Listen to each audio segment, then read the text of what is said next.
আসসালামু আলাইকুম সবাইকে। আপনারা সাফওয়ানের সুন্নতে খাতনার হলুদ সন্ধ্যার ভিডিওটা দেখছেন, আমি অনেক খুশি হয়েছি। সবাইকে অসংখ্য ধন্যবাদ। তো আমি মেইন প্রোগ্রামের দিন কিভাবে সাজছিলাম সেটাই আপনাদের আজকে দেখাবো। তো আমি এখানে একটা প্রিমিয়াম তানাবানা শাড়ি পরে নিয়েছি। যেহেতু আমি খুব সুন্দর একটা শাড়ি পরেছি, তাই ভাবলাম যে আমার গোল্ডের জুয়েলারিগুলো, যেগুলো আমি আমার হাজবেন্ডের বাসা থেকে বিয়ের সময় পেয়েছি, ওই জুয়েলারিগুলোই এই শাড়ির সাথে খুব সুন্দর মানাবে, ওটা ভেবেই আমি এই জুয়েলারিগুলো পরেছি। আর তাছাড়া সবসময় ভারী গহনা আমার পরতে তেমন একটা ভালো লাগে না। তো বাসায় যেহেতু অনুষ্ঠান, তাই আমি এই গহনাগুলো ক্যারি করলাম। শাড়ির প্রতি আমার অন্যরকম একটা অবসেশন কাজ করে, বাট জুয়েলারির প্রতি না। কিন্তু এই শাড়ির সাথে আমি ভাবলাম যে এটাই বেস্ট হবে, তাই আমি এইগুলো পরে নিচ্ছি। আমি কখনোই এত জুয়েলারি একসাথে পরতে পছন্দ করি না। এ পর্যন্ত তো সবকিছু ঠিক ছিল, বাট এখন আমি কনফিউশনে পড়ে গিয়েছিলাম যে আমি এক হাতে কি পরবো, অন্য হাতে কি পরবো। তো যাই হোক, একবার চূড় পরছিলাম, একবার মান্তাসা পরছিলাম। তো যাই হোক, আমি সবকিছু রেখে আমি আমার ঘড়িটাকে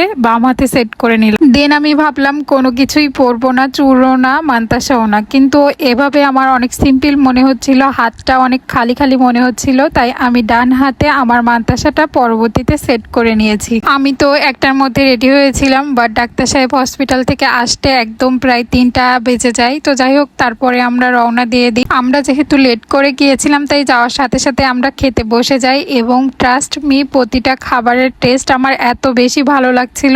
স্পেশালি যে ঝাল রোস্টটা ছিল, ওটা আমি খুব মজা করে খেয়েছি। এবং গরুর মাংসটাও বেশ সফট ছিল। আমি তো 2-3 পিস খেয়ে নিয়েছি। এই ছিল খাওয়া দাওয়া শেষ করে আমরা চলে গিয়েছিলাম সুইটি ভাবির 4 তলায়। তো ওখানে আমি খুব সুন্দর সুন্দর ছবি তুলেছি।